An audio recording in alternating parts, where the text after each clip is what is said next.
Je vous propose qu'on fasse un petit tour de table, comme on est en petit comité, comme ça permet de se présenter avant de démarrer.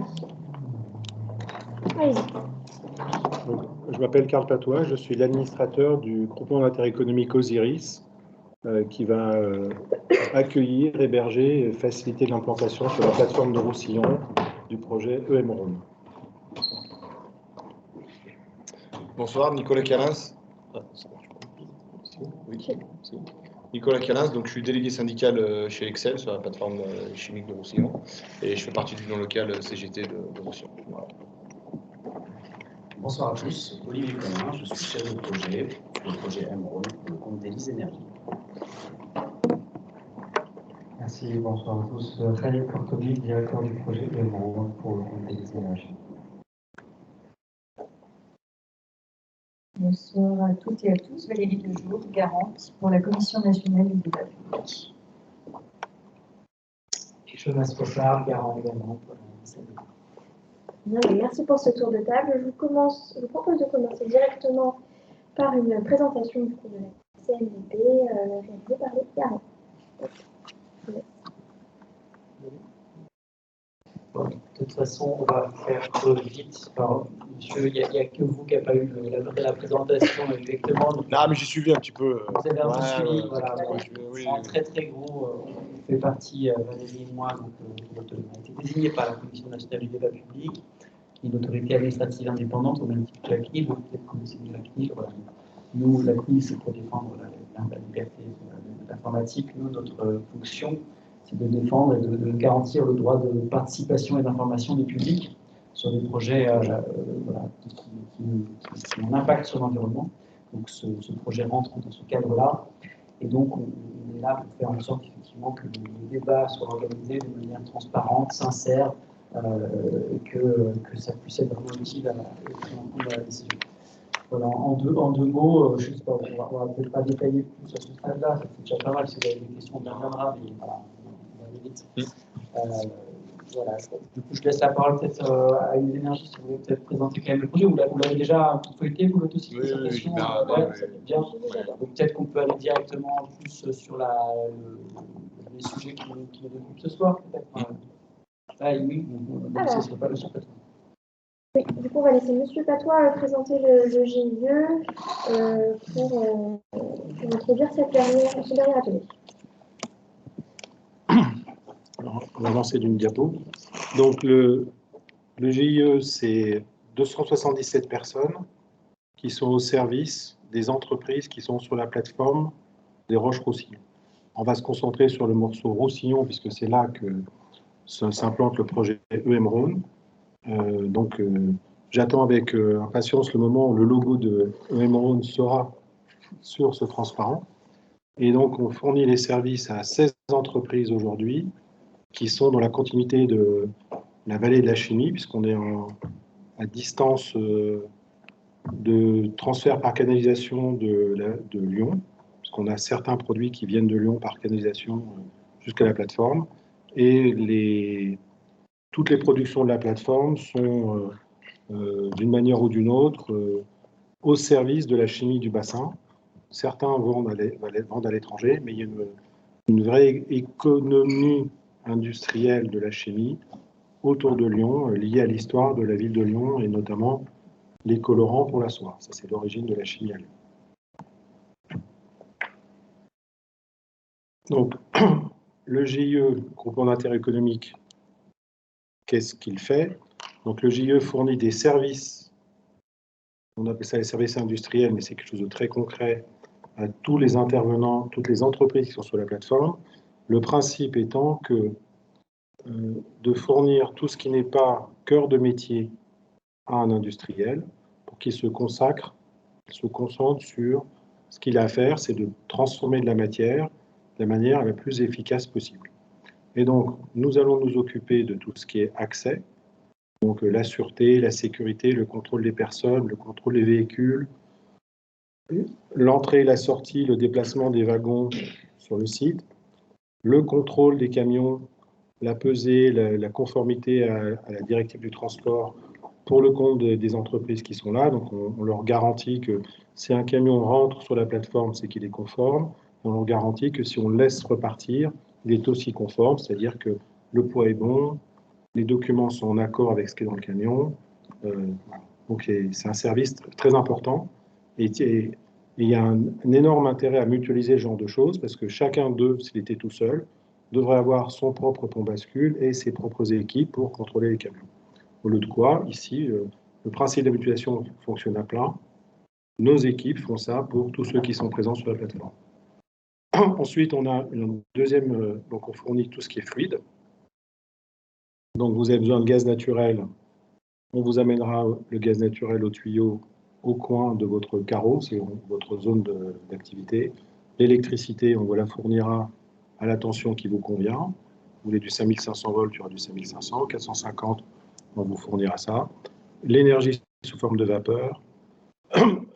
Les autres utilités comme l'eau, sous toutes ses formes, donc l'eau déminéralisée, l'eau brute, l'eau de refroidissement, de l'azote, de l'hydrogène et de l'air comprimé. Et cette liste n'est pas limitée. Aujourd'hui, il y a l'hydrogène dedans. Demain, il y aura le CO2. À partir du moment où il y a quelque chose qui est utilisé par plus de 2 clients, le GIE prend en charge la partie infrastructure, de sorte que la question de combien ça coûte de le transporter, ça ne soit pas le problème de l'un d'entre eux, mais que ça soit partagé et donc le plus neutralisé et mutualisé possible. Et enfin, tout ce qui est service, donc on a un service incendie avec une dizaine de camions de pompiers qu'aucun de ceux qui sont présents ne pourrait s'offrir seul. Ça donne une force de frappe pour intervenir chez n'importe qui sur la plateforme pour résoudre les sinistres et puis donner les premiers soins d'urgence aux gens. Donc, une qualité de sécurité opérationnelle pour les gens qui sont présents. On fournit la médecine du travail. On fournit les réseaux de fibre optique pour que les gens soient connectés en haut débit. Et puis, on peut faire les analyses de laboratoire si les gens le souhaitent. On peut fournir un magasin. Et nous sommes aussi très fiers d'avoir un centre de formation continu, doublé d'un lycée professionnel dans lequel on forme des jeunes en alternance. La plupart des gens en alternance ont leur alternance sur la plateforme et ça fait un vivier de personnes formées pour les gens de la plateforme. Et quand un jeune a donné satisfaction, même s'il n'y a pas forcément un emploi chez A ou B, C peut être qui habite tous sur la plateforme, est aux premières loges pour dire je suis intéressé par recruter cette personne. Et donc il y a un vrai avantage à utiliser les services de ce lycée. Pour que tout ça fonctionne, une autre mission du GIE qui est la gouvernance. Aujourd'hui, c'est une plateforme industrielle, ça veut dire que le GIE est représentant devant l'État pour tout ce qui concerne ce qui est l'objet du contrat. Et notre contrat industriel, c'est tout ce que j'ai décrit. Donc on est devenu le point officiel de rencontre entre l'État et les industriels. Donc tout le monde y gagne. L'État, il a une seule tête et les autres, ceux qui sont sur la plateforme, ils nous confient la mission d'interagir avec les services de l'État. Le document qui est le plus représentatif de cet engagement commun, c'est ce qu'on appelle, nous, notre charte hygiène, sécurité, environnement. C'est un document assez conséquent qui prescrit à tous ceux qui sont sur la plateforme leurs obligations. Et ce qui est important, c'est que ces obligations s'appliquant à tous, il y a une notion de mutuel respect de ces règles du jeu qui permettent à des sociétés qui sont distantes de moins de 10 mètres d'être en confiance que le voisin n'est pas en train de les mettre en danger et réciproquement. Et nous sommes les garants du respect de ces règles. Nous faisons des audits, nous animons des comités où on partage les incidents. Il y a des règles très claires sur les études de danger, et donc c'est les règles du savoir-être ensemble qui sont consignées dans cette charte HSE. Et de façon plus générale, tout ce qui est sujet commun, sujet transversaux, c'est naturel que le GIE le coordonne, fasse se rencontrer les gens pour trouver des solutions qui sont à chaque fois le point de convergence entre les intérêts des uns et des autres et toujours rechercher la bonne solution au meilleur coût, puisque une des raisons de la durée dans le temps du GIE, c'est l'avantage économique qu'il a apporté à tous, parce que si je reviens sur le camion de pompiers, si une entreprise était seule, elle serait obligée d'en avoir au moins 2, si ce n'est 3. Et aujourd'hui, une entreprise, on paye 0,5 ou 0,8. Donc ça lui coûte beaucoup moins cher d'avoir 10 camions de pompiers partagés plutôt que 3 toutes seules. Et enfin, dans la boîte rouge, il y a toute la partie développement de la plateforme. Donc on a une mission de promotion de la plateforme dans différentes instances. Il y a l'accueil des nouvelles activités, c'est pour ça qu'on est là ce soir. Il est notoire qu'il y a de la possibilité en termes fonciers encore sur cette plateforme. Et notre mission, c'est d'identifier les bons projets, ceux qui créent le plus de valeur pour tout le monde, que ce soit l'arrivant et que ce soit ceux qui sont déjà présents. L'objectif, c'est de continuer le respect de l'hygiène, de la synergie et du vivre ensemble qui ont présidé à cette plateforme depuis l'origine. Sous le règne de Rhône-Poulenc, c'était naturel de mettre les usines là où c'était le moins cher, parce qu'elles profitaient elles partageaient une matière première ou une utilité. Donc on bénéficie de ça aujourd'hui et on s'attache à ce que les nouveaux arrivants soient des pièces de puzzle qui continuent à assurer cette cohérence. Et une fois que les entreprises sont installées, nous les accompagnons dans leurs projets. Donc une entreprise qui souhaite augmenter sa production, elle nous dira « j'ai besoin de plus d'azote, j'ai besoin de plus, il me faut de l'électricité ». Et nous, on va s'organiser pour créer les conditions pour que ça soit possible, construire les infrastructures nécessaires à cela, et tout ça en toute simplicité, c'est-à-dire que le cahier des charges pour l'entreprise, ça sera juste de dire j'ai une date et j'ai un besoin, et là où ailleurs ils auraient pu avoir besoin de mobiliser des équipes pour étudier ça et comment l'implanter, nous avons des équipes dont c'est la seule mission, donc pour qui c'est relativement facile de faire.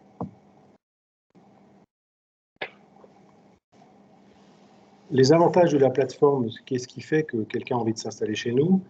On a un gros avantage logistique parce qu'on est bien placé sur la carte de France, on est à des carrefours de communication, on bénéficie d'un accès au fleuve, on a la capacité d'accueillir du vrac liquide, il y a le port de Salaise qui accueille du vrac solide, et puis dans un futur pas trop lointain, j'espère, le port de Salaise sera équipé d'un terminal de conteneurs parce que c'est notre vœu à tous que les conteneurs qui arrivent sur la plateforme ne passent plus par Lyon et fassent des dizaines de kilomètres sur le fleuve pour rien et ensuite par camion. Et on a embranché rail, ce qui est très important aussi. Le partage des services, c'est un atout phénoménal pour quiconque est là parce que tout est moins cher parce qu'on le partage. On mutualise les achats d'énergie. On s'occupe de collecter les déchets banals, les déchets dangereux, et on a la station d'épuration qui fait que le rejet au Rhône, il est sous le contrôle du GIE. Et à nouveau, chacun d'entre eux n'a pas besoin de se préoccuper de comment il interagit avec l'ADREAL. C'est le GIE qui est en interface sur le respect du Code de l'environnement. Et au final, nous, on appelle ça une écologie industrielle, c'est-à-dire qu'il y a un écosystème qui fonctionne et qui cherche à s'améliorer en permanence avec les avantages locaux disponibles et les mutualisations.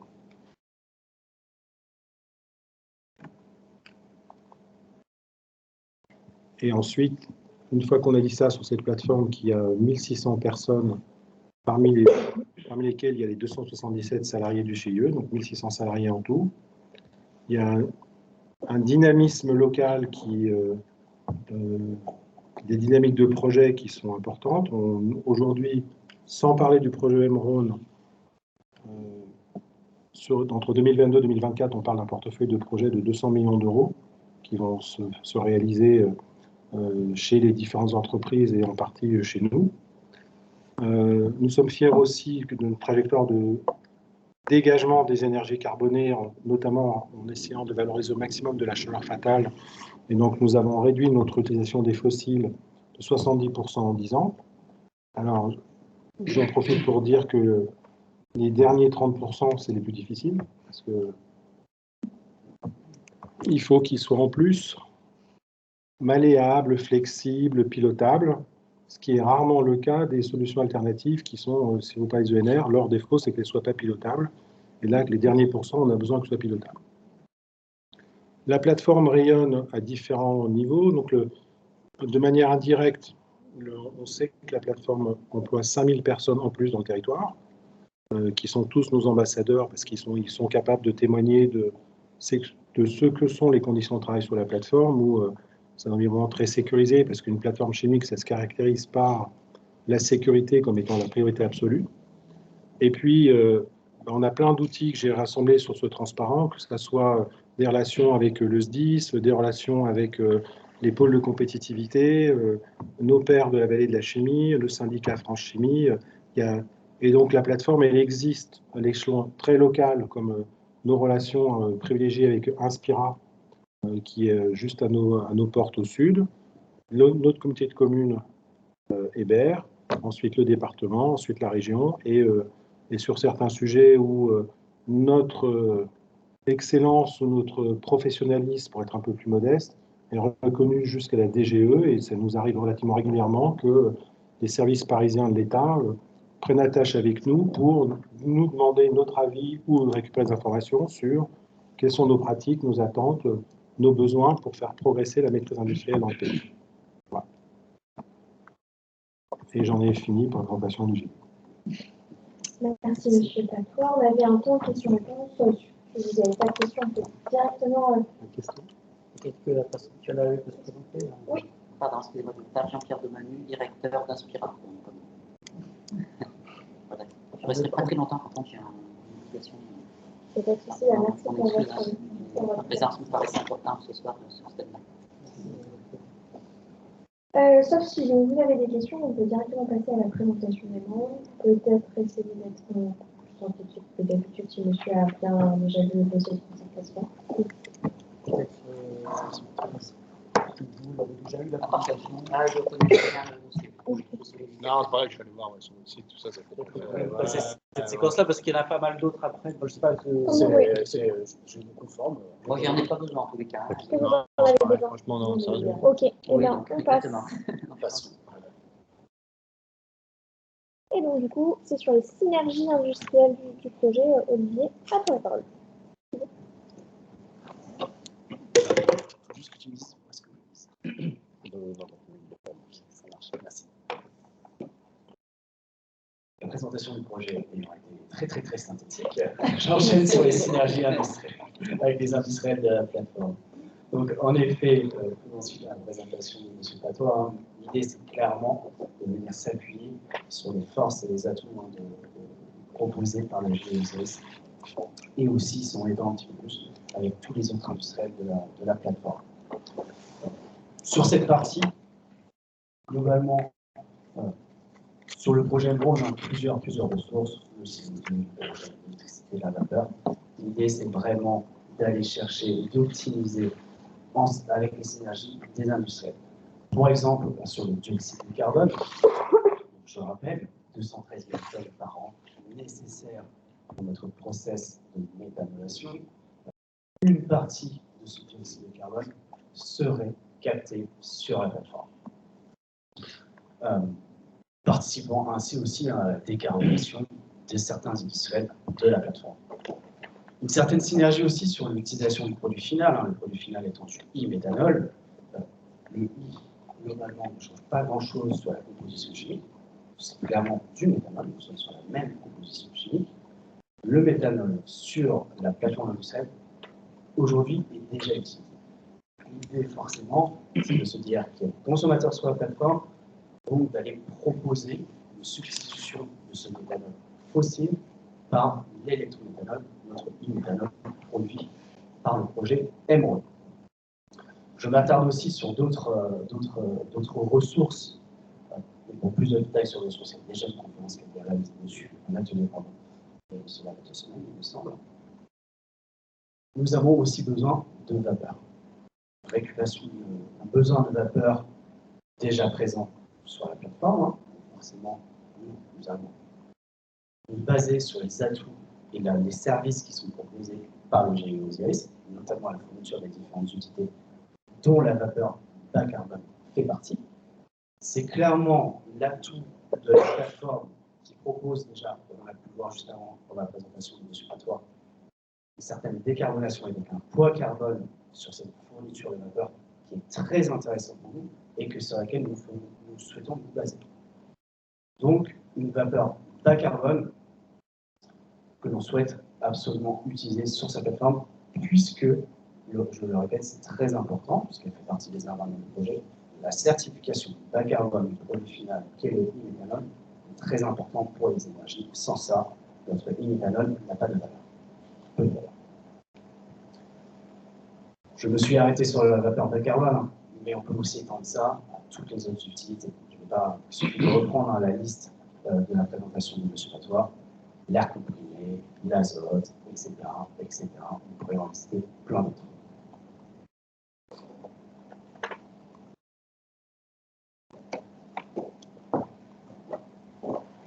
Sur les synergies avec la plateforme, il me paraissait aussi très intéressant de parler de la pérennisation des infrastructures et des services de la plateforme que le projet Emerald pourrait renforcer. Premièrement, amener un renforcement de la capacité électrique de la plateforme. Pour ceux qui ont suivi les précédents ateliers, nous avons un besoin d'à peu près 240 MW électriques via une création spécifique d'un raccordement depuis le poste de Cantal, géré par notre co-Césin, le RTE, Réseau de transport d'électricité. Globalement, nous voulons apporter en plus sur la plateforme du GNL Iris cette capacité électrique supplémentaire. Bien entendu, étant donné que nous baserons sur les services proposés par la plateforme, contribution au coût fixe de la gestion de la plateforme et une pérennisation finalement de l'offre de services offerte par le GNL. Et finalement, j'ai envie de dire, c'est une véritable pérennisation de tous les services proposés par la plateforme. Je vous ai déjà parlé de la fourniture des utilités, je ne vais pas insister là-dessus, mais tout le reste, finalement, si on repart de la présentation, nous allons bien utiliser le service incendie. Une certaine synergie peut être trouvée aussi au niveau, je prends des exemples très concrets, le laboratoire. Pour notre e-méthanol, nous devons avoir une certification sur la qualité de notre méthanol. Nous pourrions être amenés à faire appel au service du laboratoire qui est aujourd'hui géré par le GNL. Voilà quelques exemples très concrets sur la pérennisation que le projet Emerald pourrait apporter au sein de la plateforme. Pardon, une question, si c'est possible. Est-ce que ça va nécessiter... On va vous demander juste de parler parce qu'on enregistre.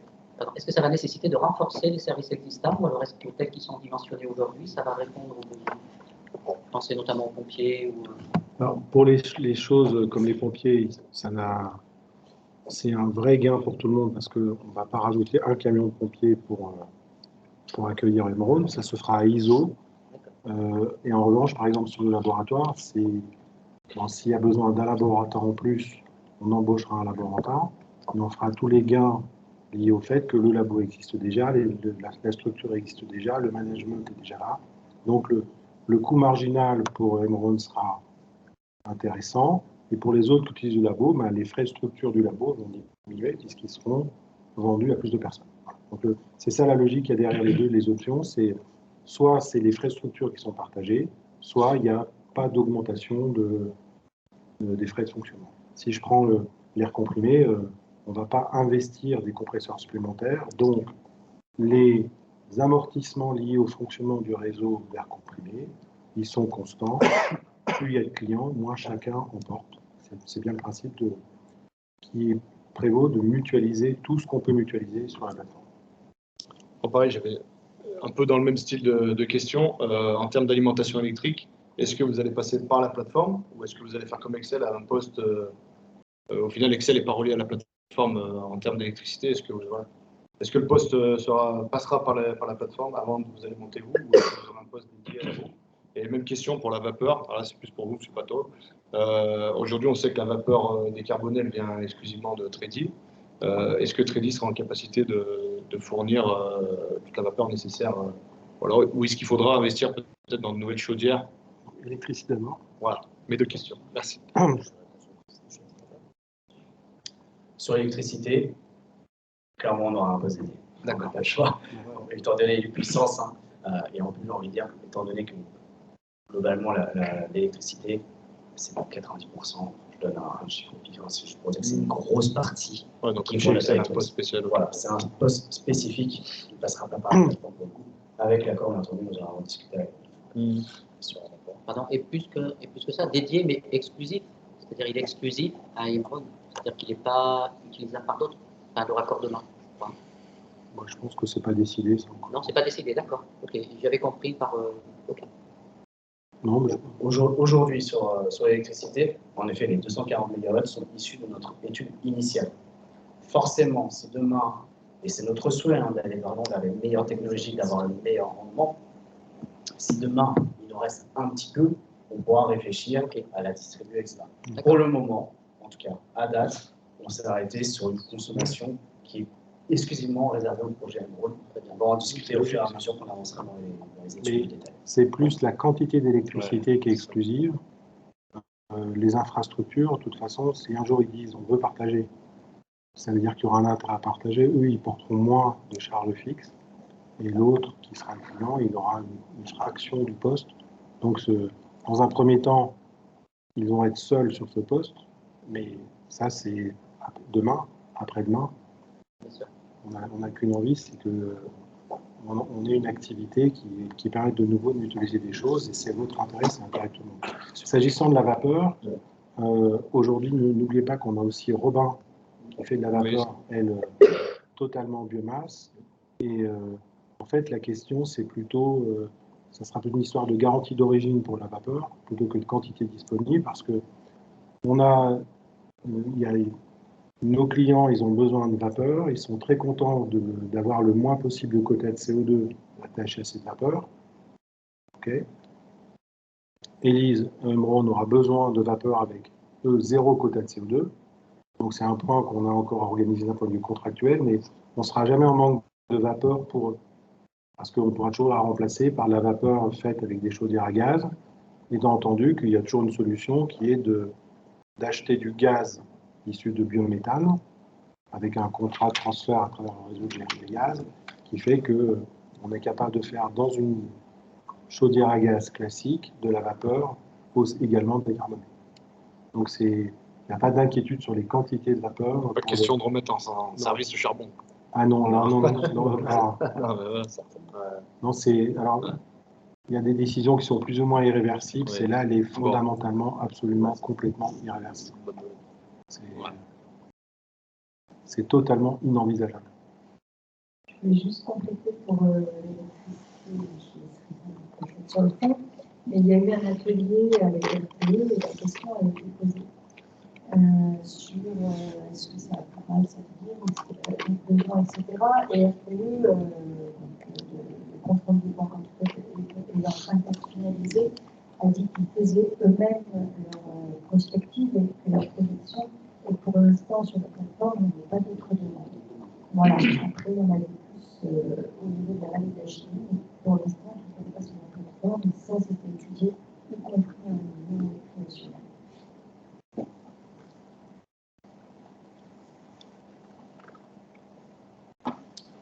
Je continue donc sur la contribution à la pérennisation des infrastructures et services de la plateforme. Pour aller un petit peu plus dans le détail, je vous en ai déjà parlé de manière assez préliminaire, mais je vais aller un petit peu plus dans le détail sur les pérennisations des services plutôt fonctionnels qui sont rendus par la plateforme. Au niveau de la maintenance des équipements industriels, je pense qu'il est important, M. Platon ici, de dire que nous avons pas mal étudié en amont de la concertation différents scénarios, notamment sur la vapeur. Nous avons fait, par exemple, une étude sur le revamping sur une des chaudières qui avait perdu.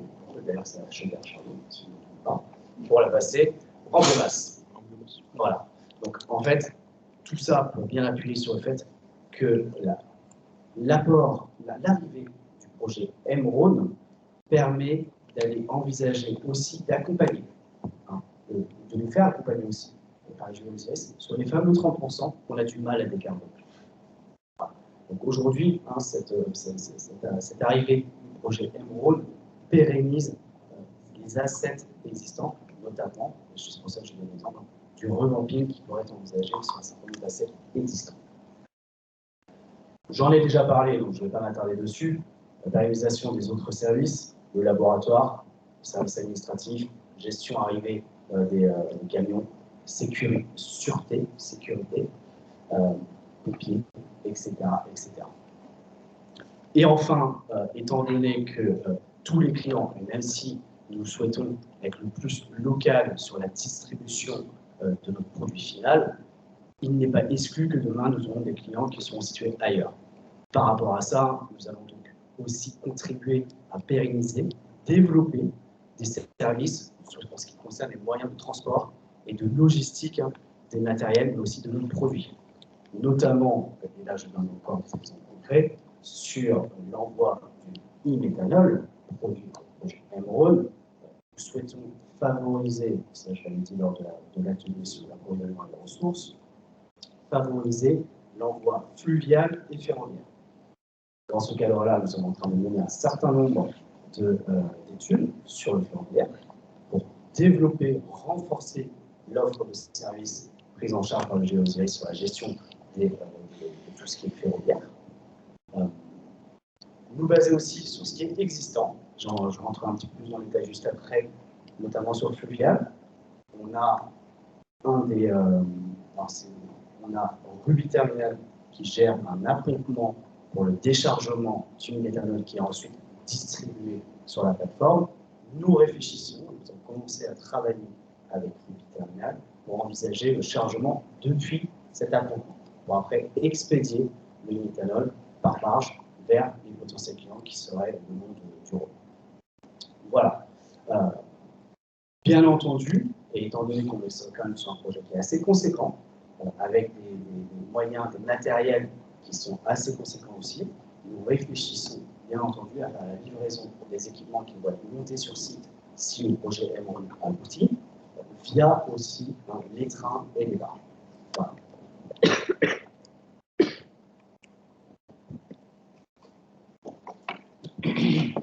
Maintenant, je vais essayer d'étendre un petit peu les synergies. On va essayer de sortir un petit peu plus de la plateforme, d'aller voir ce qui se fait aussi au niveau territorial juste à côté. Ça tombe très bien, monsieur avec vous, nous avons discuté avec Inspira. Forcément, nous ne réfléchissons pas non plus qu'à un ancrage de l'écosystème de la plateforme de logement. Sinon, nous devons regarder et étendre juste à côté. Nous avons Inspira, avec un certain nombre d'industriels qui offrent un certain nombre de prestations industrielles ou autres, qui pourraient nous aider concrètement à aboutir et à renforcer notre ancrage local, un peu plus étendu que la plateforme, pour le projet Emeraude. Pour vous donner quelques exemples, sur la plateforme Inspira, il y a Tredy, nous sommes en train de discuter avec eux pour voir ce qu'on peut faire pour potentiellement aller faire différentes opérations avec eux sur du captage de CO2, la fourniture de vapeur, renforcement de vapeur, renforcer peut-être leur activité, etc.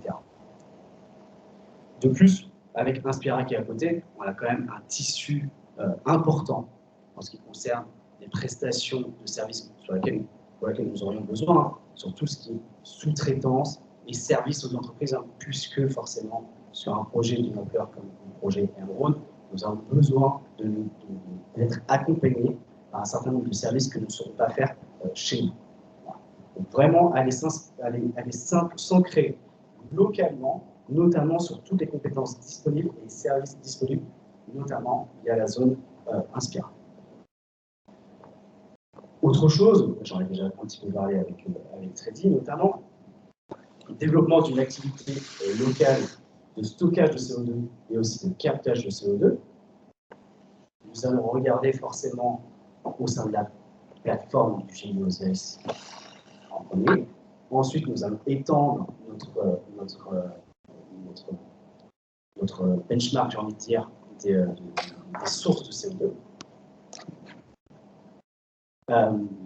L'idée, demain, c'est notamment de pouvoir nous baser sur un certain nombre de compétences des voisins, sur le stockage aussi de CO2 qui aujourd'hui n'est pas forcément quelque chose qui est très développé et qu'on souhaite vraiment être accompagné afin de vraiment pouvoir proposer cette nouvelle activité, ce nouveau service de stockage et de distribution, captage de CO2. Et enfin, si on regarde la zone d'implantation envisagée pour le projet Emeraude, Juste de l'autre côté de la route départementale, 4, nous avons Ruby Terminal, dont j'ai déjà parlé tout à l'heure, qui aujourd'hui est en charge de l'activité de stockage pour un certain nombre de stockage de méthanol, pardon, pour un certain nombre d'industriels de la plateforme du GNSS. Il nous a paru assez naturel d'aller discuter avec eux pour qu'ils puissent prendre en charge le stockage de notre méthanol avant envoi vers la plateforme ou envoi vers d'autres clients locaux ou nationaux. Toujours pareil, en nous basant sur 1, leur savoir-faire, 2, leur matériel disponible, hein, donc leurs compétences, leur matériel, et finalement de mettre en place des relations plus étroites avec eux pour vraiment renforcer cette synergie avec notre voisin juste en face.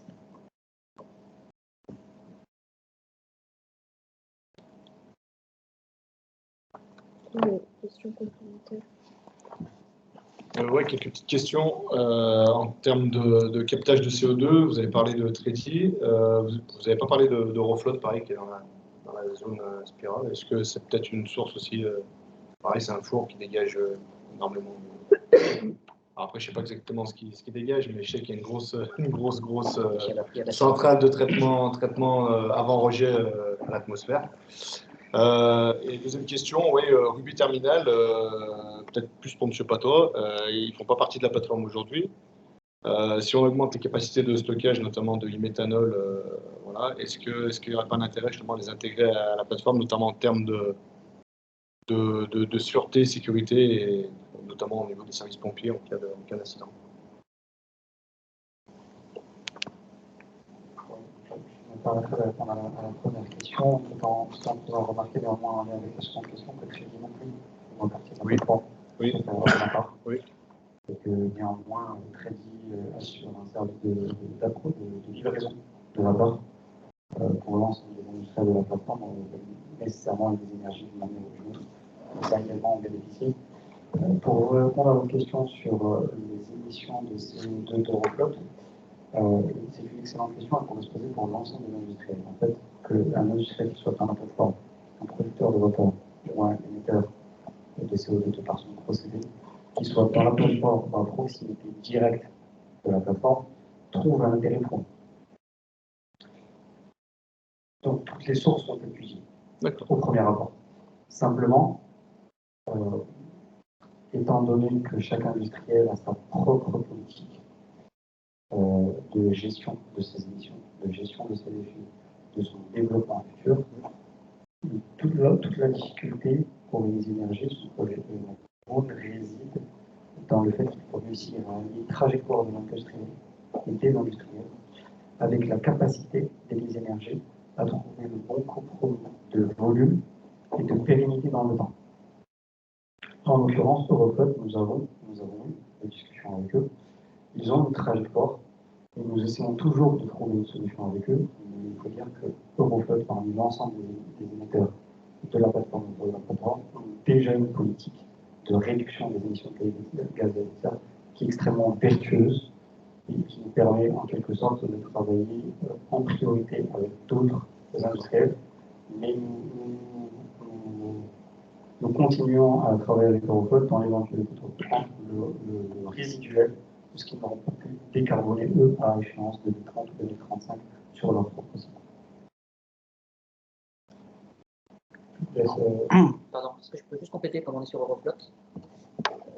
Et dans l'autre sens, est-ce que c'est envisageable que du méthanol, c'est peut-être pas le bon carburant, hein, mais puisse servir aux chaudières d'Euroflot? Est-ce que ça peut être un carburant pour leur système de chaudière? C'est peut-être pas du tout le même produit, je ne sais pas. C'est pour leur gaz. Alors, en fait, il y a deux questions. Ouais, c'est pour leur gaz. Il y a la question de la synergie, en discuter avec les industries qui ne sont pas directement liées à la plateforme, sans pour autant dévoiler l'ensemble des échanges que nous avons pu avoir avec Euroflot, parce qu'il y a un secret industriel derrière. Ils seraient intéressés, eux, Euroflot en l'espèce, par les autres produits intrants ou sortant des énergies, qui peuvent être le CO2, l'hydrogène ou l'oxygène. Euroflot, on travaille également sur ces sujets-là avec eux. Outre capter leur CO2. Le méthanol, intrinsèquement, ayant une vocation en partie, s'il n'est pas utilisé dans l'industrie chimique, comme composé intermédiaire, comme dans un procédé de fabrication chimique, il a vocation à être utilisé comme un carburant pour le secteur maritime, c'est la volonté des énergies. Donc à ce titre, il peut être utilisé comme un carburant pour remplacer n'importe quel fuel lourd, anti-diesel lourd utilisé par une machine. Donc théoriquement, il a un contenu énergétique. Le combustible en l'espèce, et c'est votre question, c'est est-ce que Euroflot est intéressé par du méthanol? Ils ne nous ont pas exprimé ce besoin. Et alors, s'agissant de faire partie de la plateforme, donc être dans les environs du GIE, ça rend possible qu'on signe des conventions particulières pour fournir des services. Donc, c'est le cas de Tredi, c'est le cas de Linde aussi, qui est sur la zone Inspira. On a une convention avec Ruby Terminal, mais qui est plutôt Ruby qui nous fournit le service de dépotage pour les entreprises de la plateforme. Mais concrètement, ce sont les services de sécurité du GIE qui assurent la disponibilité des moyens d'intervention en cas de dépotage. Donc, quand il y a un dépotage de produits inflammables chez Ruby, notre poste de garde surveille et est prêt à envoyer des médicaments d'intervention. Alors après, donc, on peut être en relation contractuelle avec la plateforme, même si on n'est pas sur la plateforme. Et après, si on regarde Tredi, ça serait techniquement plus facile pour eux de rentrer sur la plateforme parce que quand on est une plateforme industrielle au sens du Code de l'environnement, il y a une exigence de continuité géographique qui est évidente si on va vers le sud côté Inspira avec Tredi, qu'il est beaucoup moins avec Ruby Terminal qui est un petit peu plus loin de l'autre côté de la route. Voilà. Mais ça n'empêche pas de tisser des liens. Et si l'activité économique se développe avec Ruby Terminal, on trouvera des synergies pour que tout le monde s'y retrouve. Oui, voilà. Pour compléter sur ce thème, en fait, les entreprises, qu'elles soient sur Inspira ou sur Osiris, en fait, nous, on ne considère pas que les entreprises nous appartiennent et qu'elles sont sur Inspira, donc elles ne sont pas sur Osiris. Nous, il n'y a pas de frontière, en fait. Hein. Chaque activité, chaque industrie vit son univers industriel.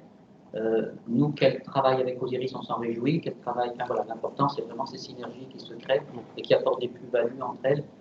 Donc voilà, on est complètement ouvert, nous, à ce que les entreprises de chez nous se rapprochent des services d'Osiris. Et nous, on n'ira pas créer des services qui viendraient en concurrence de ceux dont dispose Osiris. Au contraire, on ira plutôt chercher ces services au même titre que n'importe quelle entreprise le fait sur le territoire. C'est une approche quand même qui est intéressante. Il n'y a pas de concurrence, il n'y a pas d'opposition, il n'y a pas de guerre larvée entre les deux espaces. On est vraiment en synergie comme évoqué. On est partenaire de développement des synergies pour les entreprises qui sont là et le gagnant après, c'est le tissu local qui bénéficie d'emplois, d'entreprises qui sont saines, qui sont sur des boucles de recyclage ou d'économie circulaire ou qui mutualisent des choses. Par exemple, Euroflot consomme de l'hydrogène, un petit peu. Grâce à la présence historique d'hydrogène sur la plateforme de Roussillon, ils n'ont pas de stockage d'hydrogène, ils n'ont pas de camion d'hydrogène qui vient chez eux. Il y a un petit tuyau qui les alimente. Et donc, c'est vraiment Et c'est aussi, derrière la mutualisation, il y a aussi la réduction des risques parce que au lieu d'avoir plein de points de livraison de quelque chose, eh bien, il y a une livraison par canalisation qui est un moyen bien plus sûr et pérenne de fournir un produit à un industriel. Par rapport moi, ce qui me paraît extrêmement intéressant, c'est on a parlé des entreprises existantes, mais c'est vrai que sur Inspira, il y a un potentiel et puis des entreprises à venir. Et ce qui nous intéresse énormément, c'est les éventuelles futures synergies. C'est-à-dire que nous, quand on a des prospects, quand on a des entreprises qui souhaitent venir s'installer chez nous, l'une des premières choses qu'on leur demande, c'est de regarder en quoi elles peuvent être complémentaires et en synergie avec ce qui se passe autour. Donc ce projet ELISE viendra renforcer cette possibilité de synergie dans ce périmètre-là.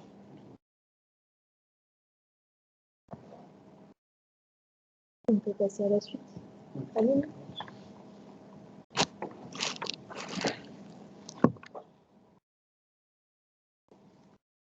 Donc effectivement, pour la partie contribution à la mobilité intérieure, cela a été rappelé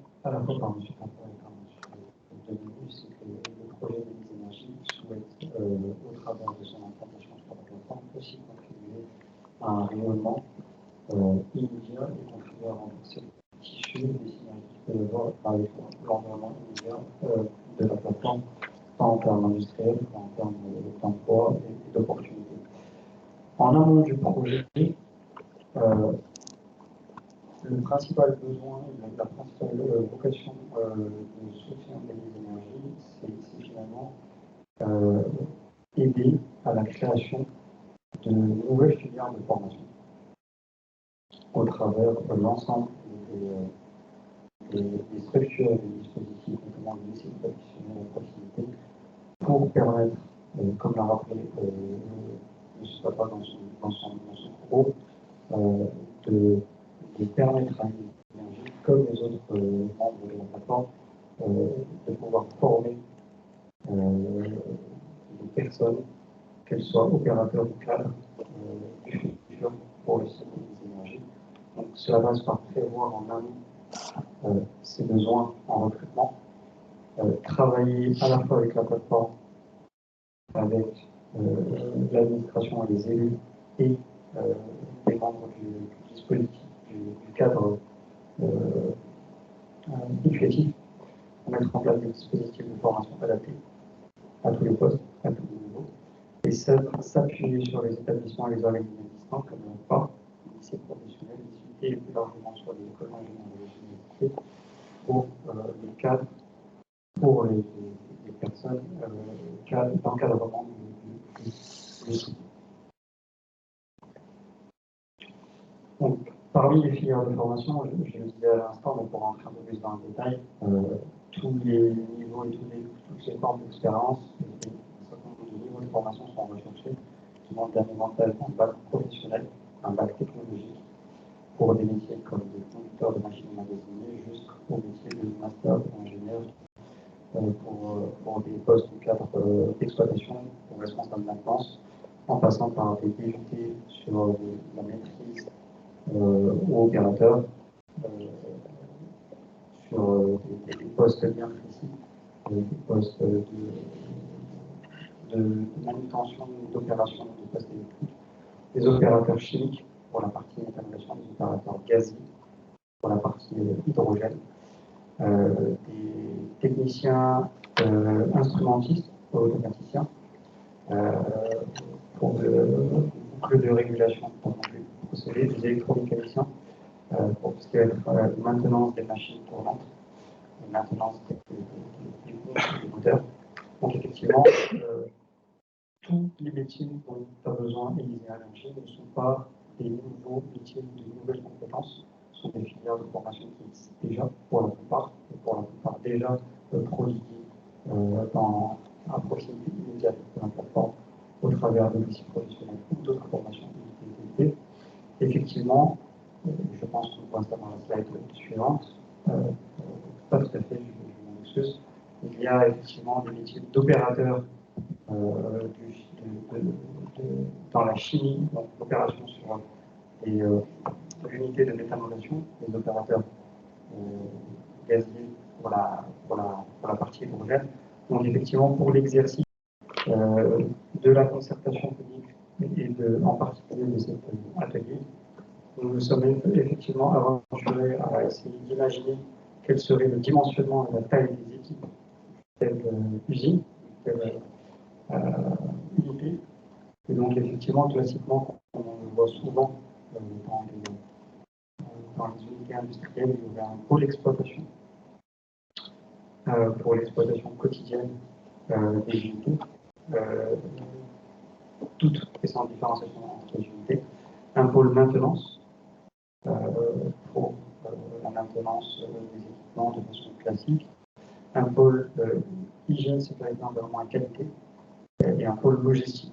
Le pôle d'exploitation, par exemple, outre les cadres d'exploitation et les cadres administratifs, il y a effectivement des opérateurs de l'hydrogène, donc des opérateurs gaziers qui maîtrisent les métiers du gaz, les risques et les enjeux du gaz, unité méthanol, donc des opérateurs qui comprennent la chimie du méthanol et l'enjeu de la certification et de la qualité du produit.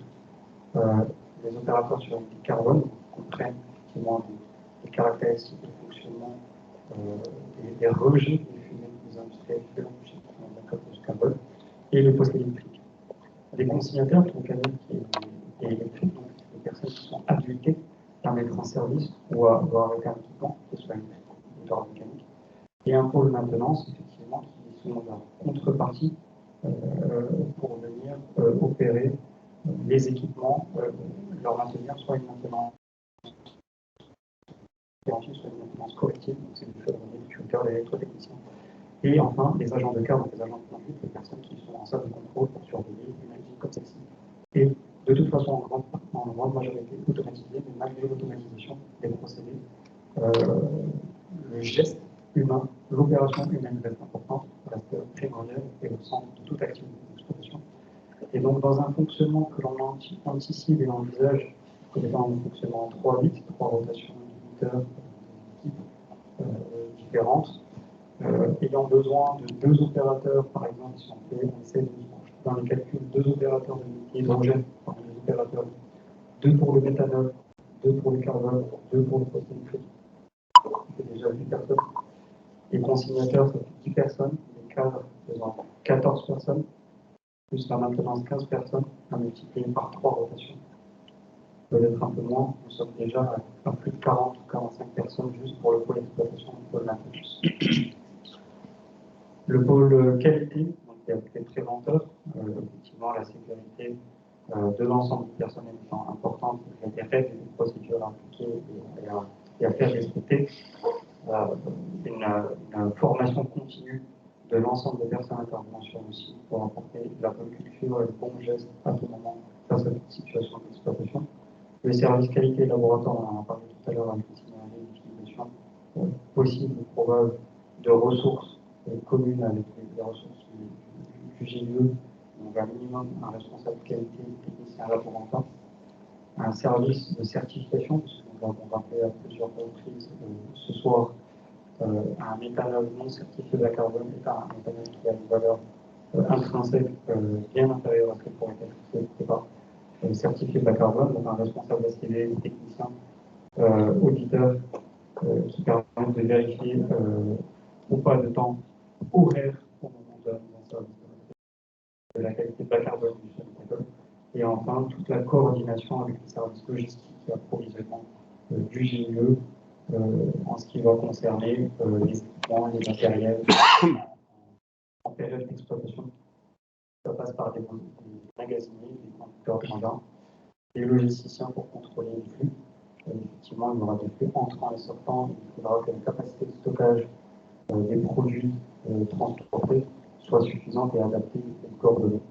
Donc tout ça nous amène à calculer à peu près 80 emplois directs sur notre site, directement incorporés à notre site, et un ratio d'à peu près 3 fois pour la création d'emplois indirects dans la proximité immédiate de la plateforme pour des services rendus de manière diverse aux personnes travaillant sur notre site.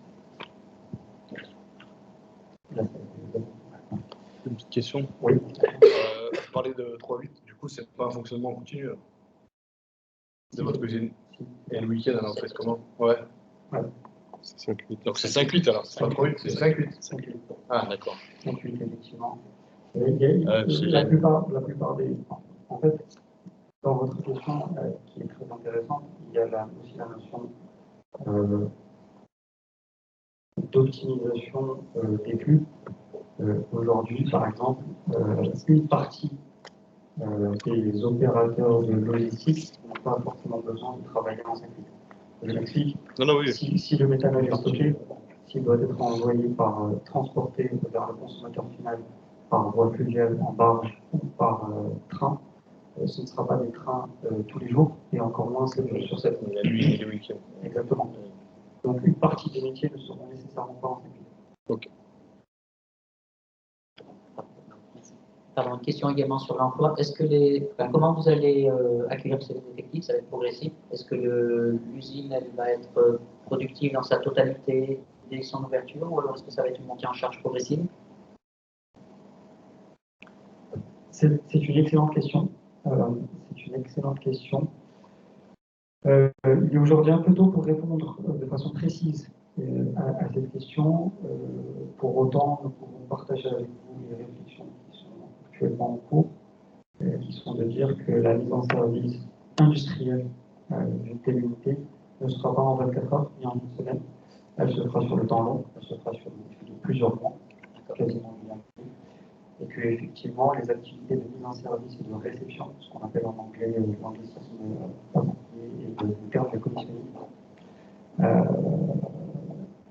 de façon antérieure à la mise en service industrielle, devra mettre en œuvre des opérateurs avec les équipes de démarrage et de commissioning, des temps de formation, des temps d'accompagnement par les technologues et les vendeurs sur plusieurs mois, pour que les opérateurs, après leur formation théorique et leur formation initiale de l'opération, donc est-ce que ça veut dire que l'unité arrivera à 100% au bout de quelques semaines de production?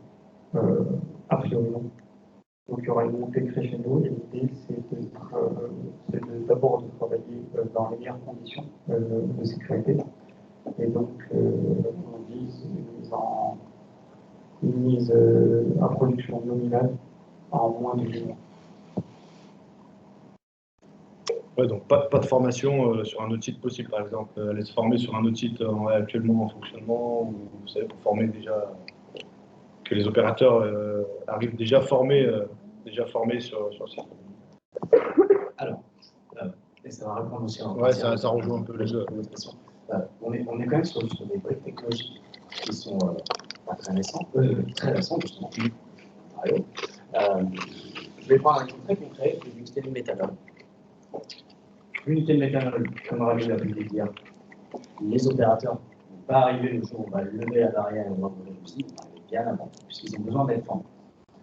Pour répondre à votre question, sur l'unité de méthanol, le technologue, donc la personne qui a développé, l'entreprise qui a développé l'unité de méthanol, propose des formations. Ils vont devoir former ces personnes. On est quand même sur des process qui sont assez particuliers, assez fins, et ils ont besoin d'être formés en amont.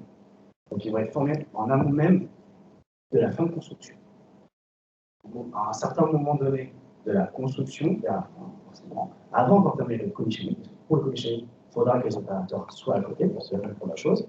On va devoir envoyer les futurs opérateurs, accompagnés par le technologue qui va les former théoriquement, dans un premier temps, comme Marie l'a pu le dire, et aussi sur des pilotes qu'ils ont chez eux dans leurs différents centres de développement. Voilà. Là, je parle du méthanol puisqu'on a entamé un certain nombre de discussions avec eux sur ces points. Voilà. Après, pour l'hydrogène, etc., c'est à peu près la même chose. Pour l'hydrogène, c'est à peu près la même chose. Carbone capture, il me semble que oui aussi. Après, sur les choses plus classiques, ce sera beaucoup moins car forcément. Poste électrique. Oui, voilà, maintenant c'est un moteur, Voilà, exactement. Donc il y a que toute cette partie d'accompagnement qui est plus ou moins longue et qui est forcément, au niveau des emplois, nous avons Élise Énergie, si le projet voit le jour, devoir enclencher le recrutement bien en amont pour pouvoir former nos futurs opérateurs.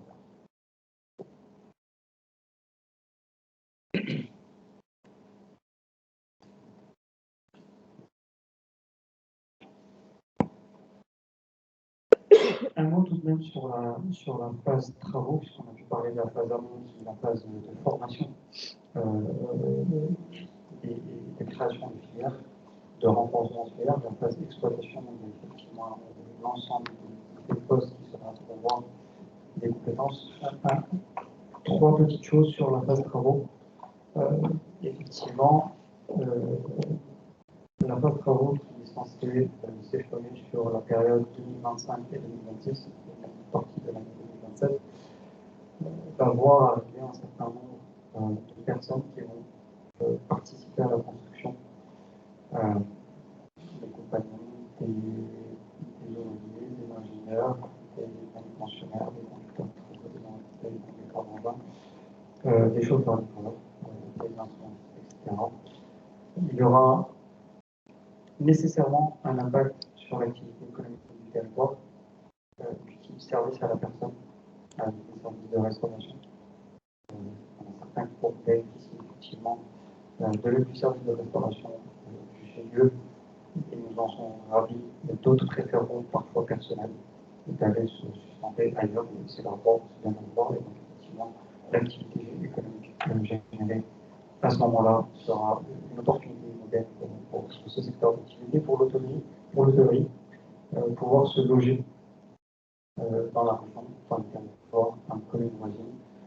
Ça permettra effectivement aux hôtels et aux particuliers aux hébergements sous quelque forme que ce soit d'avoir des revenus complémentaires liés à le nombre de personnes qui pourront effectivement participer à la construction.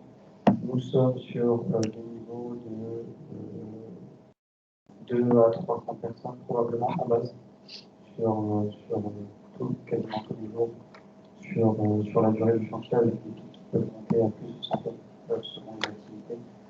Nous sommes en train de travailler en interne pour essayer d'estimer au plus proche ces besoins-là, pour pouvoir travailler avec l'ensemble des services des communes avoisinantes et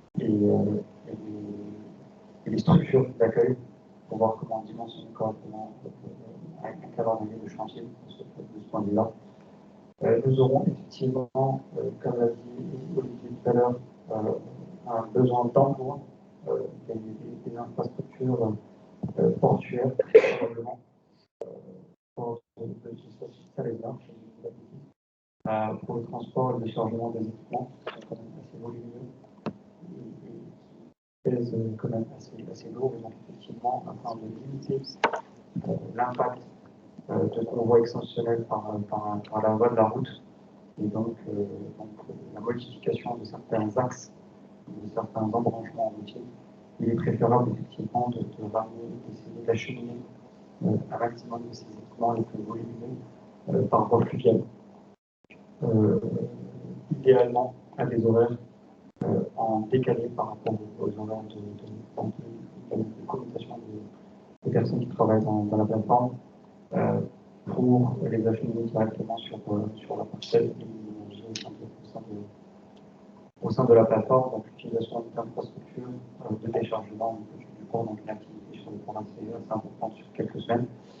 Et enfin, pendant la phase travaux, cela a été noté par tout à l'heure, un certain nombre d'entreprises, soit déjà présentes, soit qui ont pour ambition de s'installer dans les mois et les années à venir sur la vacances, etc., peuvent répondre à des besoins en phase construction, notamment sur le transport, la logistique, la location d'engins, des entreprises tout corps d'État, qui sont en tuyauterie, en électricité générale, qui sont implantées sur la zone Inspira ou à proximité de la plateforme, sans pour autant être chez Inspira, des terrassiers qui vont nécessairement pouvoir être consultés pendant la phase travaux et éventuellement contractualisés pour vous aider à réaliser votre équipe. Et enfin, nous voulons partager avec vous une dernière thématique ce soir, qui est celle, effectivement, un avant-dernier point, excusez-nous, sur la phase d'exploitation, les impacts aussi en termes de contribution à la dynamique territoriale, c'est une augmentation du trafic. Les premières estimations qu'on a pu avoir avec un partenaire du GIE et de Revue Terminal sur une augmentation du trafic fluvial de 100% en fait d'exploitation. Une augmentation du trafic communautaire d'à peu près 60%, selon les schémas envisagés aujourd'hui, et qui font l'objet d'alternatives dans le cadre de la concertation.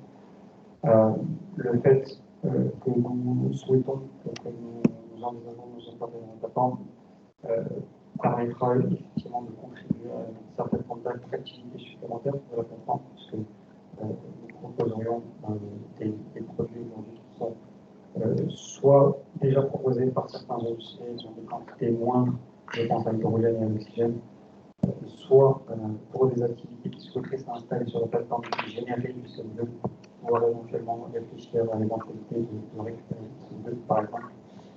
Et puis effectivement, la promotion du territoire par notre implantation, l'une des premières usines à proposer une décarbonation à grande échelle, permettra nécessairement de faire encore plus, si je peux me permettre de prononcer comme ça, mettre en lumière la plateforme dans un écosystème et un tissu européen inscrit dans un tissu français, inscrit dans un tissu européen, donc on permettra effectivement de promouvoir la région et la plateforme au sens plus.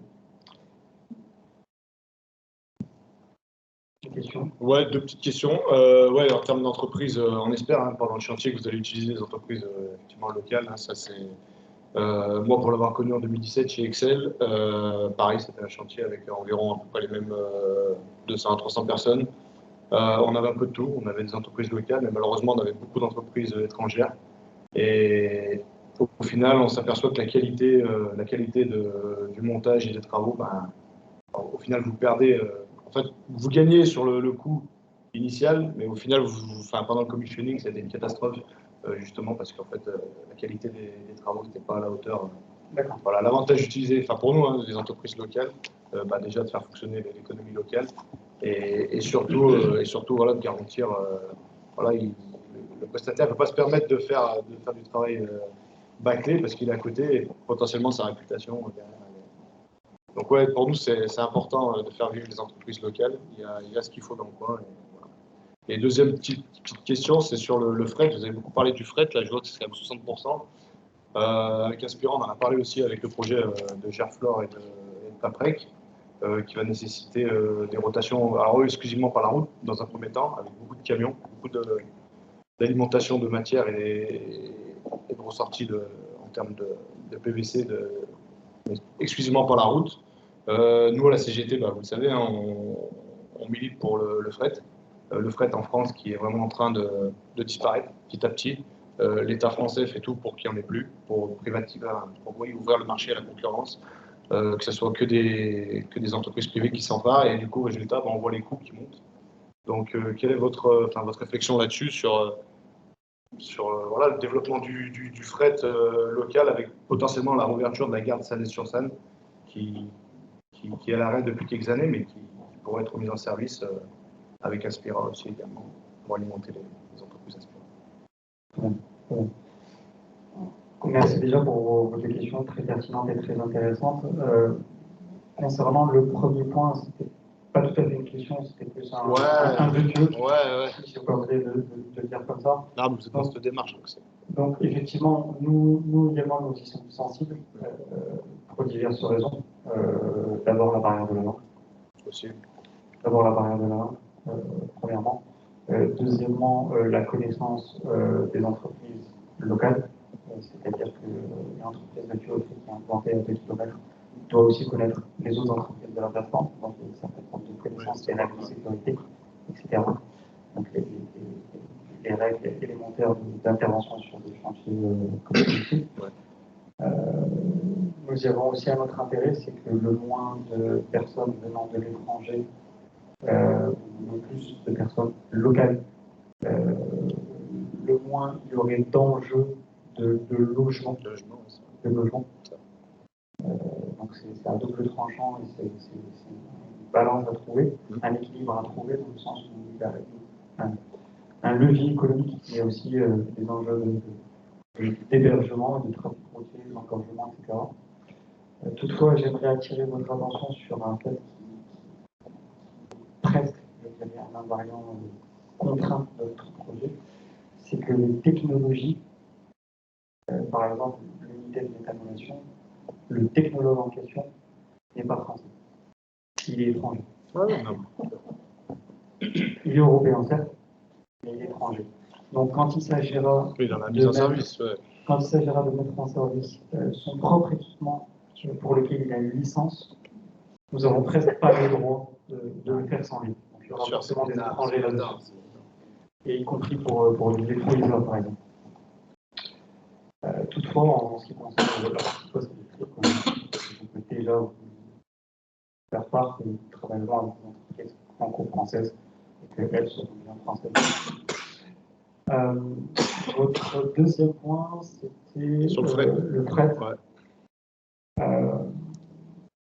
Sur ce point, j'ai envie de vous répondre, vous prêchez déconverti chez les énergies.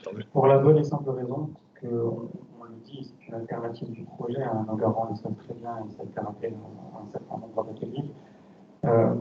Nos produits, qu'ils soient entrants ou sortants du procédé, s'ils sont transportés par voie terrestre, ont un impact sur le facteur d'émission global de notre produit final qui monte en flèche. Donc nous avons tout intérêt à utiliser des modes de transport, principalement ferrés, qui a un faible facteur d'émission, et fluvial, qui a un faible facteur d'émission, mais on se doit également de garder l'option entière et pleine ouverte, ne serait-ce que pour des cas particuliers extrêmement rares qui peuvent arriver une fois par tous un certain nombre d'années, au niveau du rôle très faible ou des de pouvoir utiliser le routier. Le trafic ferroviaire, la plateforme est bien donnée. L'infrastructure. Un trafic ferroviaire, pour nous, c'est deux possibilités. S'il y avait un acteur qui souhaitait livrer son CO2 et qui est lui-même connecté par câble, il nous livrera de poste à poste. Il n'y a pas de passage d'une gare à l'autre, si vous préférez. C'est-à-dire que. Oui, pas de déchargement. Voilà. Le déchargement se ferait au plus proche de notre foncier, au sein même de la plateforme. Donc, c'est le service bon, j'ai oublié le nom qui s'occupe. Socorail. Non, pas une entreprise en particulier, mais le métier de pouvoir travailler la manutention des trains, qui est effectivement une compétence qui se trouve au sein de la plateforme. Oui. Et le produit sortant, le méthanol, s'il était sortant, donc si effectivement il était destiné au secteur du maritime, le secteur du maritime étant sur des ports, ce serait plutôt la façade méditerranéenne de la France, donc elle-même connectée par train. Il n'y a pas aujourd'hui, a priori, je dirais, le projet n'a pas une vocation à renforcer, comme vous l'avez suggéré, l'ouverture d'une gare, la réouverture d'une gare. Je vois mal comment l'infrastructure étant déjà disponible. Non, c'est pas ça, c'est que si vous augmentez les volumes, en fait, si vous augmentez là, actuellement, aux Iris, effectivement, la plateforme, il y a beaucoup d'alimentation de produits, oui, par la voie ferrée. Mais si demain, il y a un besoin plus important en termes de volume, quoi. Surtout ça. Qui va gérer actuellement, je pense qu'en termes de capacité, on est quand même limité. Sur ce volet-là, si je peux me permettre, sur le volet augmentation du fret ferroviaire, c'est ça? Ouais. Aujourd'hui, les équipements entre ce qui existe sur Osiris et ce que nous on dispose avec le port qui est fret ferroviaire et fluvial, il y a ce qu'il faut pour accueillir quantité de produits et ainsi de suite. L'ouverture de la gare de Salaise, en fait, c'était une gare ferroviaire passager. Pas que. Elle était passager, je crois. Oui, mais enfin, il ne faut pas l'intérêt d'avoir. Enfin, c'est compliqué après de transporter d'un côté à l'autre d'un autre. Pour ce qui est du passager, par contre, c'est intéressant, mais les deux gares sont trop proches, celle de péage et celle de Salaise. S'il y a une, il n'y aura pas l'autre. Et aujourd'hui, Hébert est en train de mettre en place des navettes depuis la gare de péage pour venir desservir Osiris et les sites d'Inspira. Ça commence dans quelques semaines. Là. Donc voilà, c'est voilà. Et sur Inspira, on est en train de doubler, d'améliorer l'entrée sur le vaisseau ferroviaire. Donc, il y a de gros investissements qui sont portés par CNR, qui exploite le vaisseau ferroviaire, puisque l'entrée telle qu'elle est faite aujourd'hui est un peu complexe. Donc, ça crée du temps d'occupation de la ligne PLM, etc. Ça coûte cher, etc. Donc, on va optimiser tout ça. Et d'ici 5-6 ans, on aura une desserte qui sera réellement plus performante sur Inspira. Non, mais nous, quand on parlait de la gare de Salaise, c'est typiquement ça. C'est l'accès à la zone, on va dire. C'était plus, c'est pas pour les voyageurs, hein, c'était vraiment pour la partie fret industrielle, quoi. Le nouvel équipement, en fait, va aussi permettre d'accueillir des longs trains, des longs convois. C'est-à-dire qu'aujourd'hui, c'est un des gros sujets. Quand voilà, il faut des longs convois. Pour les gares. On pourra accueillir des trains de 800 mm, je ne sais plus quel est le cadre. Comment? Le linéaire. Oui, voilà. C'est ça. Pour les gares, c'est ça. Avec des antennes. Wagons. Voilà, avec des antennes pour pouvoir décrocher les wagons, les stocker, aller chercher ce qui manque, etc. Puis une fois que tout est prêt, on accroche tout ça et puis ça part sur la ligne PLM. Il est sur Inspira. Il est décidé, il va se construire. Oui, on est en pleine étude. C'est très complexe, hein, les études, puisqu'il faut recréer créer une voie ferroviaire et se connecter sur la ligne PLM. C'est extrêmement fin. Ça coûte, on est sur 15 millions d'euros d'investissement. Et on est en plein dans les études, dans les concertations. Il y a une fenêtre qui s'ouvre avec SNCF Réseau, puisqu'on peut le faire à un certain moment donné. et pas un autre parce qu'ils sont en train de changer leur aiguillage et leur système. Donc on coordonne tout ce travail depuis de nombreuses années. Hein. Ça doit faire 5-6 ans qu'on est en phase d'étude. Et logiquement, ça démarre en 2025 ou 2026, je crois, les travaux. J'ai été étonné par les 100% la augmentation du trafic fluvial. Ça prend en compte le trafic du port industriel ou C'est spécifiquement le trafic qui va vers la plateforme. C'est ça. Aujourd'hui, méthanol.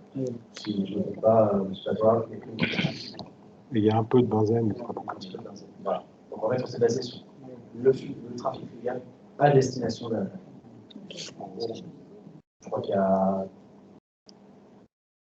2 barges qui arrivent par semaine. Oui, c'est ça. Qui est quasiment existant, c'est facile de faire 100%. Et puis pour compléter sur le fret fluvial, les chiffres qui sont tombés là, en 2023, les chiffres se réduisent de 20%, c'est-à-dire que là où on pense qu'on doit être dans une dynamique pour augmenter le trafic sur le fleuve, c'est l'inverse qui se produit en ce moment. Il y avait une raison à ça, hein. Il y a des raisons, voilà, c'est compliqué d'y aller, et puis il y a eu des incidents également sur le fleuve avec des passages qui ont été fermés pendant quelques temps. C'est difficile de faire revenir les entrepreneurs sur des solutions fluviales parce qu'elles sont complexes à déployer et mettre en œuvre. Donc voilà, il y a une année 2022 un peu difficile. Il y a une dynamique à retrouver. Hein. Sur l'ensemble de l'axe Rhône-Saône-Méditerranée, c'est 20% en moins de trafic sur le Rhône. C'est énorme. En volume transporté. Donc des projets comme ça, en fait, voilà, ils apporteront à leur modeste mesure. Voilà, mais c'est très très bien de l'intégrer dès maintenant parce qu'on est tous conscients, on est tous OK. Hein, il faut réduire le nombre de camions sur les routes. Il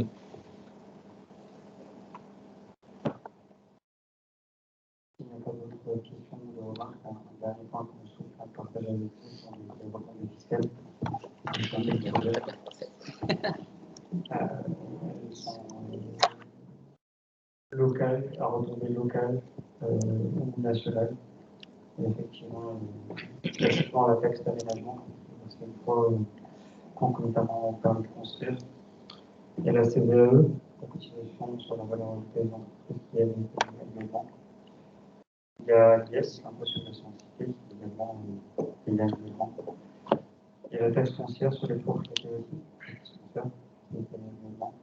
Puis enfin, il y a l'imposition forfaitaire sur les entreprises et les réseaux, qui est également payée annuellement. Donc, toutes ces taxes viennent contribuer aux retombées fiscales essentiellement nationales. Je pense une partie qui est reversée localement. Le CVAE, c'est local encore. Et puis, il y a un point sur lequel nous avons pu communiquer sur les premiers ateliers en forme d'ouverture et qui aurait pu se retrouver effectivement ici dans les retombées fiscales, c'est qu'aujourd'hui, le méthanol qui est consommé en France est un méthanol importé. Et donc, le fait de produire et de servir du méthanol produit en France pour les usages français consommés en France permet d'importer moins de méthanol et donc contribue à un rééquilibrage ou un renversement des dépendances sur la balance des transactions commerciales françaises. Et voilà. Une précision, pardon, juste sur l'approche CVAE, je crois qu'il y en a bientôt plus. Enfin, il y en a encore un peu. C'est surtout de la CFE auquel vous serez soumis. C'est du détail, mais c'est pas important. Et voilà. Et autre taxe aussi qui n'est pas anodine, hein, c'est les TVA qui sont générés par la revente de votre produit, hein, qui n'est pas anodine. Et vu les volumes, ça peut faire aussi des sommes assez importantes au niveau national. Malgré tout, voilà, c'est dans l'intérêt des citoyens français. Voilà. Vous n'avez pas chiffré à minima ce que, des choses pour information, pas forcément le dire ici, mais ça pourrait être intéressant pour les établissements publics de connaître un ordre de grandeur de ce que peut représenter une taxe foncière pour un équipement comme le vôtre ou une CFE. Alors, nous recevons de plus en plus des demandes en ce sens, que ce soit des communes ou des services de l'État. C'est un chantier, c'est des travaux que nous avons tout juste débuté. Donc, effectivement, nous n'avons pas de chiffres à vous communiquer ce soir. Des fois, c'est un sujet dans lequel nous sommes saisis et qui va être l'un de nos chantiers de 2024, c'est de fait les estimations financières nécessaires, par l'estimation des sécu annuelles, permettre de répondre à cette question, notamment sur des éléments de contribution prévue. C'est, je pense, tout ce qu'on a pu souhaiter. Et on pourrait aussi mentionner, parce que je me rappelle de Vincent Daron qui faisait ça pour montrer le bilan de la zone Inspira, c'est aussi toutes les cotisations sociales qui apparaissent dans le territoire du fait des emplois qui sont apportés par le projet. Ça représente très vite des sommes très importantes.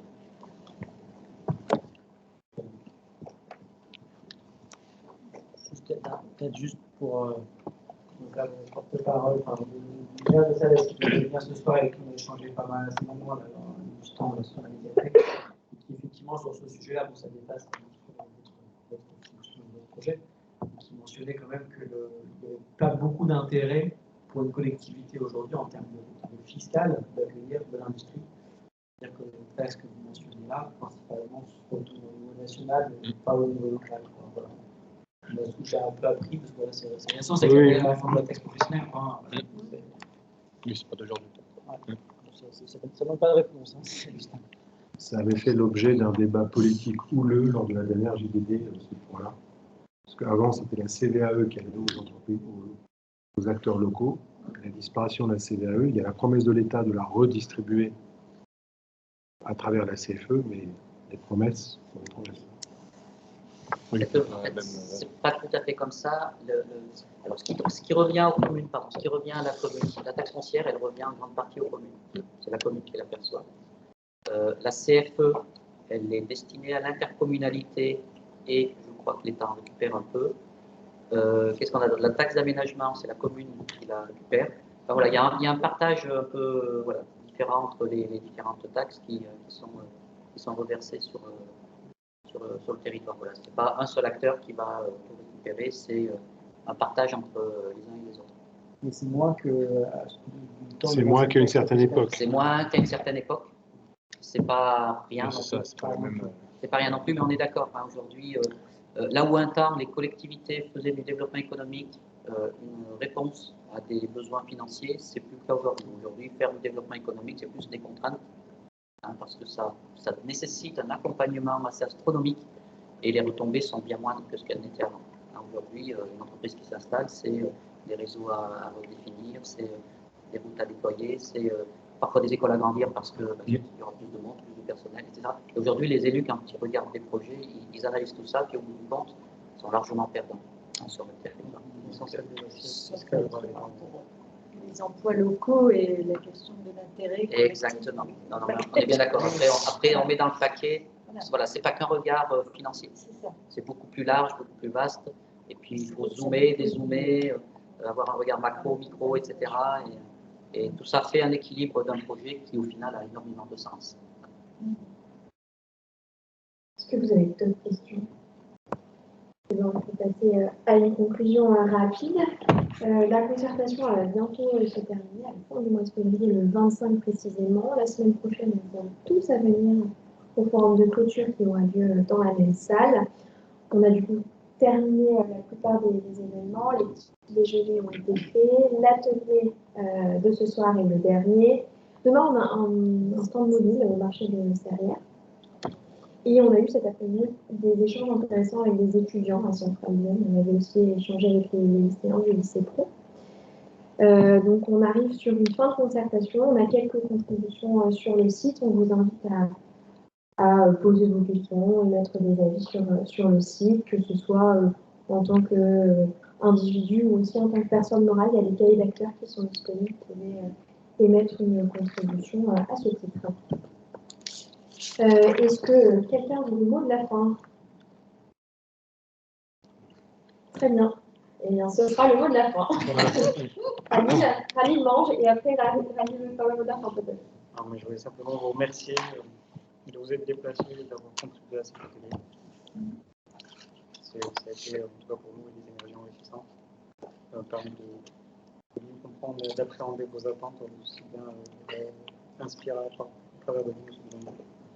que vous, monsieur, sur les enjeux et les attentes des salariés de l'entreprise, de la plateforme et de l'entreprise que vous représentez sur l'évolution. Merci de vous être déplacé ce jour et de votre contribution. C'est vrai que je disais, cette offre de grandeur chiffrée, ça sera